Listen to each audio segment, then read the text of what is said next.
So it's crazy to think we've just completed our 8th season in UK Time Attack. So the first year for us was back in 2014, where we ran exactly the same car that we run today, obviously in a different incarnation.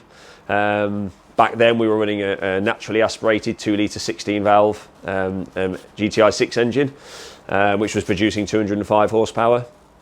Whereas obviously today, now we're running a turbocharged TU 16 valve engine, which is a 1.6 litre engine found in the 106 GTI and the Saxo VTS. We're running nigh on 600 horsepower this year, so obviously there's a huge bit of progression there.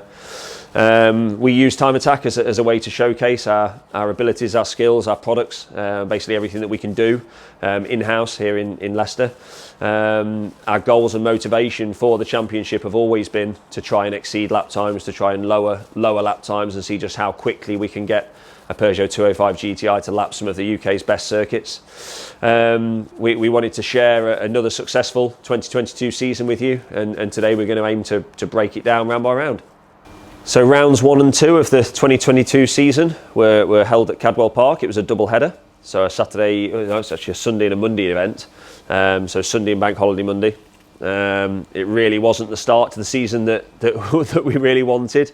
Unfortunately, alternator very early on round 1, so the Saturday morning, caused an engine misfire, and fuel pump and dashboard and everything else that requires electricity to start to fail.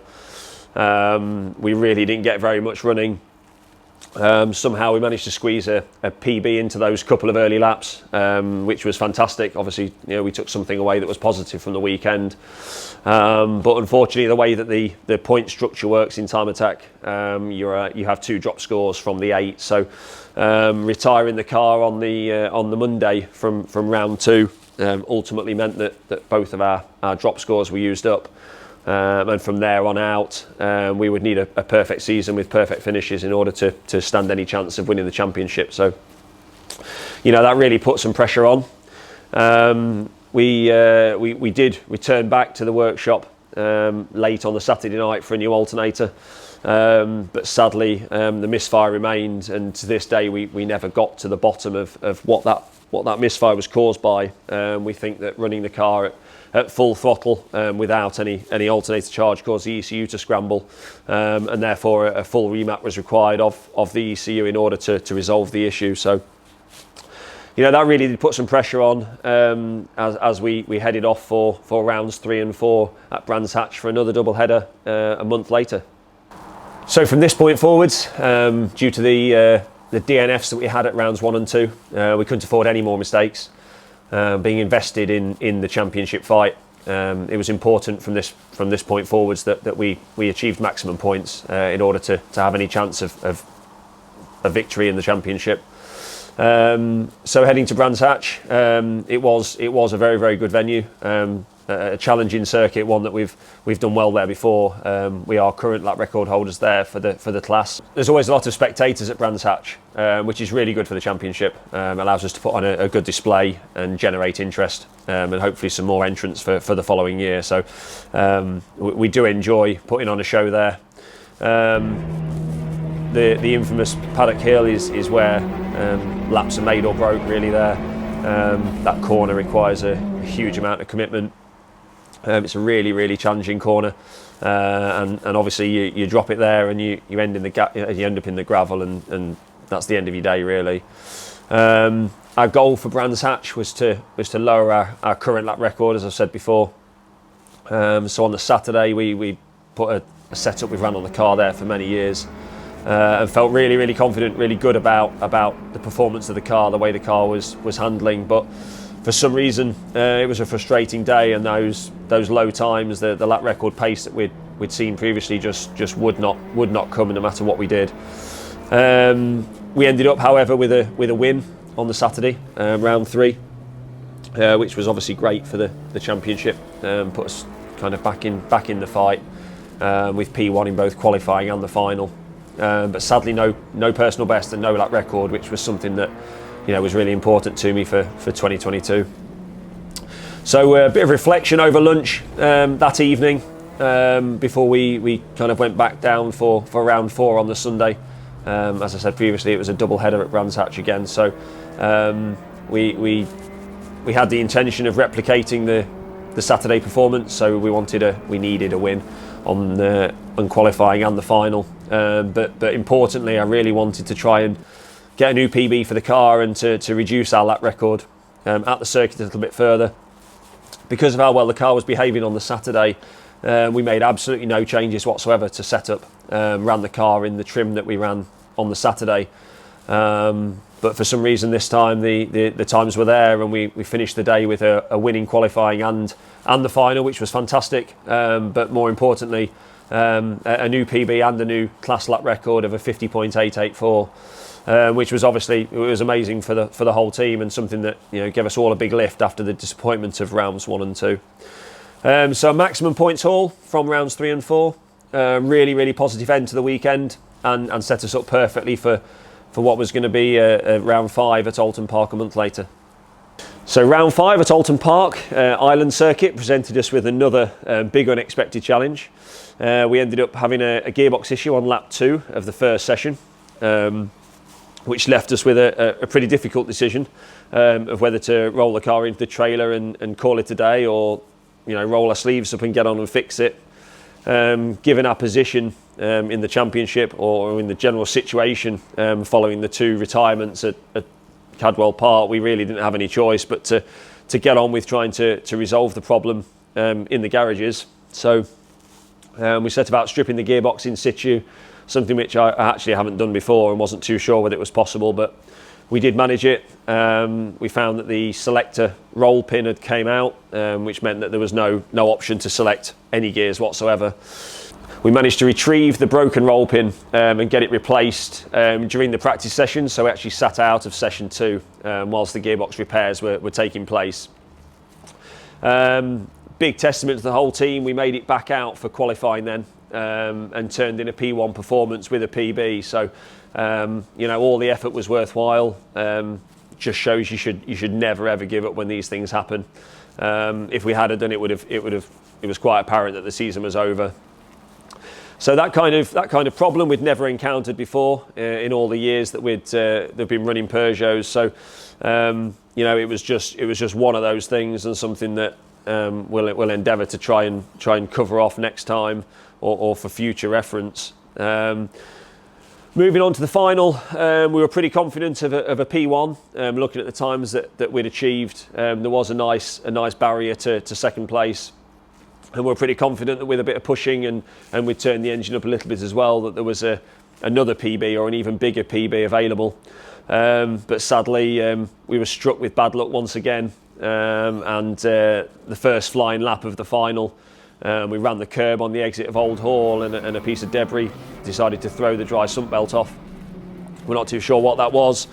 A stone, a piece of rubber, something just decided to throw off the belt, which once again is a problem we've never ever had. The belts are changed regularly, so an unavoidable occurrence that we've got to purely put down to bad luck. So there we were, 5 rounds deep in an 8-round championship, sat 3rd in class, and that really did put an end to our championship fight. A 3rd drop score when 2 were available is never a good thing, but not ones to give up. We decided to head to Donington Park, throw everything we had at it, try and keep on getting these PBs, keep on picking up bonus points for lap record, with every intention of still trying to fight for the championship no matter how bleak things looked. So round 6 took us to one of our local circuits at Donington Park. It's probably my favourite circuit in the calendar. I love the high speed, fast flowing gradient change that Donington brings, and it's an extremely exciting circuit as a driver, especially when you get it right. Very rewarding. Big car speeds, big commitment corners, some high effort braking zones. Just a circuit that I thoroughly enjoy. So I went there with high expectations and confidence, mostly because I just thoroughly enjoy the circuit. The circuit is also very good for car 13 as well. The big car speeds mean the aero package always works very effectively, and because we can keep car speed high, there's very little chance for wheel spin. So it's mostly 4th and 5th gear around there, which is really good for the car. So there was quite a bit of pressure on us as a team, and myself as a driver, due to the obviously poor result at Oulton Park with the DNF in the final, we kind of knew it was really getting very sort of tight for us to take the title or to take a fight for the title. So the odds were really stacked against us for a title fight now, but we were still going to push on regardless, trying to take PBs and lap records where possible. The car felt good all day. Sadly, we weren't able to take a P1 or a victory at the event. We finished off with a 1 minute 13.6 and finished P2 behind the V8 Skyline of Bren Simpson. We worked really hard all day. Car felt fantastic. We were only a couple of tenths off our PB, so it was a strong performance from the team, but sadly not good enough for the win. However, as Bren wasn't in the title fight, it was still a strong points haul for the championship for us. More points on the table, more points on the board as we look forward to the next round. So we headed to the penultimate round, round 7 at Brands Hatch on the Indy circuit again. Back to Brands for a single round this time, following our strong results at rounds 3 and 4.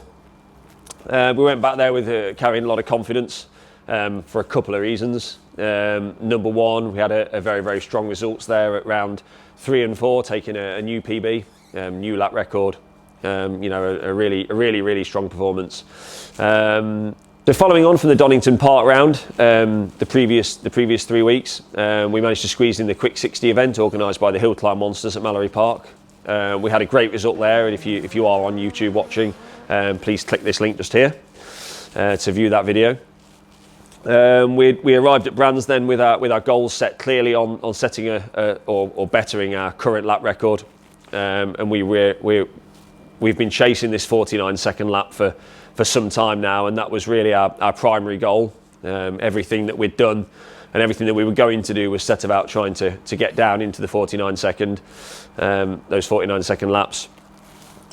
The weather was fantastic on the day. Everything felt good. Everything was feeling really positive. The car was working really well.